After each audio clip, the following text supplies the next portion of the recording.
நிவின் வந்து விஜய் ஆஃபீஸ்க்கு வராரு. அங்கே வந்து மீட் பண்ணோம் விஜய் அப்படின்னு சொல்லிட்டு கேட்குறாரு ரிசப்ஷனில். அவங்க வந்து விஜய்க்கு ஃபோன் பண்ணி சொல்கிறாங்க, நான் மீட் பண்ண விரும்பல சொல்லிவிடுங்க அப்படின்னு சொன்னோன்னே நிவின் யோசிக்கிறாரு, எதுக்காக விஜய் இப்படி பண்ணுறாருன்னு தெரியலையே, ஒரு வேளை வந்து நான் காவேரி கிட்ட சொன்ன விஷயம் அவருக்கு தெரிஞ்சிச்சா, அதனால தான் என்கிட்ட இப்படி நடந்துக்கிறாரா அப்படின்னு சொல்லிட்டு நிவின் வந்து குழப்பம் அடிச்சு அங்கேருந்து கிளம்புறாரு. அடுத்து வந்து நிவினை பார்த்துடுறாங்க நம்ம காவேரி. உடனே ரிசப்ஷன் கிட்ட வந்து கேட்குறாங்க, அவங்க வந்து இந்த மாதிரி விஜயை பார்க்க வந்திருக்காரு விஷயத்த சொல்கிறாங்க. அதை கேட்டு செம்மையாக டென்ஷன் ஆகிடுறாங்க. உடனே விஜய் கிட்ட போய் கேட்குறாங்க, எதுக்காக நிவின் இங்கே வந்தார் அப்படின்னு சொல்லிட்டு. எனக்கும் நிவினுக்கு 1000 இருக்கும், அதெல்லாம் நீ கேட்கக்கூடாது, எனக்கு நிறைய டீலிங் இருக்குது அப்படின்றாங்க. அதெல்லாம் கேட்டு வந்து அவர் விளையாட்டுக்கு சொல்கிறாரு, அது சீரியஸாக எடுத்துக்கிறாங்க. காவேரி, உங்கள் டீலிங் தான் எனக்கு தெரியுமே, என்னை எப்படியாவது விஜய் கூட வந்து அமுச்சு வைக்கணும், அதான் உங்கள் டீலிங்கே கேவலமாக இருக்குது அப்படின்னு சொல்லிட்டு மனசில் நினைக்கிறாங்க. ஏன் தான் இப்படி பண்ணுறாருன்னு சொல்லிட்டு செமையாக டென்ஷன் ஆகிடுறாங்க. அடுத்து வந்து என்ன காவேரி என்ன யோசிக்கிற அப்படின்னோடனே, ஒன்றும் இல்லை உங்ககிட்ட ஒரு முக்கியமாக கேட்க வந்தேன், என்ன விஷயம் அப்படின்னு சொல்லிட்டு கேட்குறாங்க. இந்த மாதிரி வந்து நான் ஏன் கோச்சிட்ருக்கேன்னு கேட்டிங்கல்ல அதுக்கு தான் அப்படின்னு சொல்லிட்டு அவங்க தங்கச்சி வந்து ஒருத்தர் விரும்புகிறதா சொல்கிறாங்க. அதை கேட்டு வந்து அதிர்ச்சி அடைகிறார். நிஜமாவா அப்படின்னோடனே, ஆமாம், ஆனால் அவர் வேற ஒரு பொண்ணுக்காக வெயிட் பண்ணுறேன்னு சொல்லிட்டாரு, அப்புறமா நான் ப்ராமிஸ் பண்ணி கொடுத்துருக்கேன் தங்கச்சி எப்படியா அவர் கூட சேர்த்து வைக்கிறேன்னு சொல்லிட்டு நீங்கள் ஹெல்ப் பண்ண முடியுமான்னு கேட்குறாங்க. அதுக்குள்ள இது எப்படி காவேரி, அவர் தான் வெயிட் பண்ணிட்டுருக்கார்ல, அவர் வெயிட் பண்ணுறதுக்கு எந்த அர்த்தமும் இல்லை, ஏன்னா அந்த பொண்ணுக்கு கல்யாணம் ஆகிடுச்சு, கல்யாணம் ஆன ஒரு பொண்ணுக்கு வெயிட் பண்ண தப்பு தானே அப்படின்னா, ஆமாம் பெரிய தப்பு, சரி நீங்கள் எனக்கு ஹெல்ப் பண்ணுறீங்களா இல்லையா, இதை பற்றி என்ன நினைக்கிறீங்க அப்படின்னு சொல்லிட்டு கேட்குறாங்க. இதை பற்றி நினைக்கிறதுக்கு ஒன்றுமே இல்லை, நம்ம வந்து யமுனாக்கு தான் சப்போர்ட் பண்ணணும், ஏன்னா வந்து கல்யாணம் ஆன பொண்ணை அதுவும் காத்திருக்கிறது ரொம்ப பெரிய தப்பு, அவங்க புருஷனுக்கு தெரிஞ்சால் என்ன ஆகும்.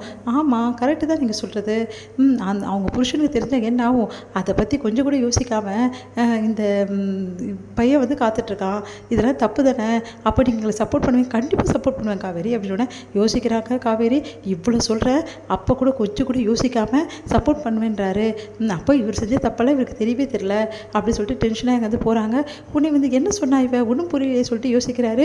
சரி அது போட்டோம், நிவின் இங்கே வந்தான், நிவின் கிட்ட நான் சொன்னது ரொம்ப பெரிய தப்பு, நான் காவேரியை மறுபடியும் வந்து அவங்ககிட்ட ஒப்படைப்பேன்னு சொன்னேன், ஆனால் அதுக்காக தான் வந்திருக்கான் போல் இருக்குது, ஆனால் வந்து காவேரியை நான் எப்படி ஒப்படைக்க முடியும், சாரி நிவின், காவேரியை கண்டிப்பாக என்னால் விட்டு தர முடியாது, காவேரி இல்லாத ஒரு வாழ்க்கையை நான் நினச்சி கூட பார்க்க முடியாது, அதனால் இதுக்கப்புறம் நான் நிவினை மீட் பண்ணாமல் இருக்கிறது எனக்கு நல்லது, நான் நிவினை பார்த்தாலும் வந்து அவாய்ட் பண்ணிடணும் டோட்டலாக, நிவின் கிட்ட நான் பேசவே கூடாது, நிவின் வந்து நான் சொன்ன நினச்சிட்டு ஏதாவது பண்ணானா என்ன பண்ணுறது, அவங்ககிட்ட திட்டவட்டமாக சொல்லிடலாமா, காவேரி நான் விட்டு தர முடியாதுன்னு சொல்லிட்டு.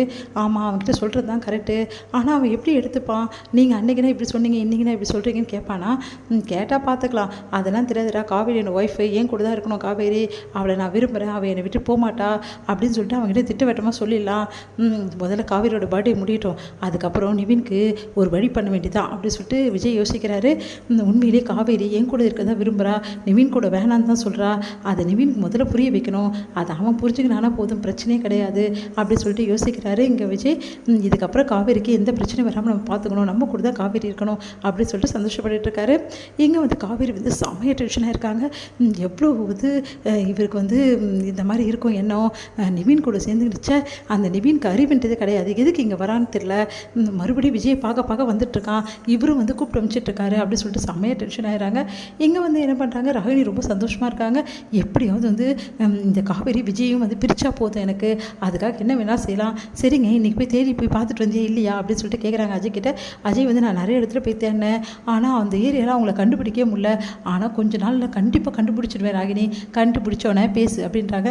என்ன ராகினி இப்படி சொன்னால் எப்படி அப்படின்னு சொல்லிட்டு கையை பிடிக்கிறாரு. கையெல்லாம் பிடிக்கிற வேலை வச்சுக்காத, நீ கண்டுபிடிச்சிட்டு வா, அதுக்கப்புறம் பார்க்கலாம் அப்படி சொல்கிறாங்க. குமரன் வந்து ஷூட்டிங் ஸ்பாட்டில் வந்து எல்லாரும் வந்து குமரனை பாராட்டுறாங்க, அதனால் குமரன் ரொம்ப சந்தோஷமாக வீட்டுக்கு வந்து இந்த விஷயத்த சொல்லிட்டு இருக்காரு. எல்லாருமே சந்தோஷம் பண்ணிடுறாங்க.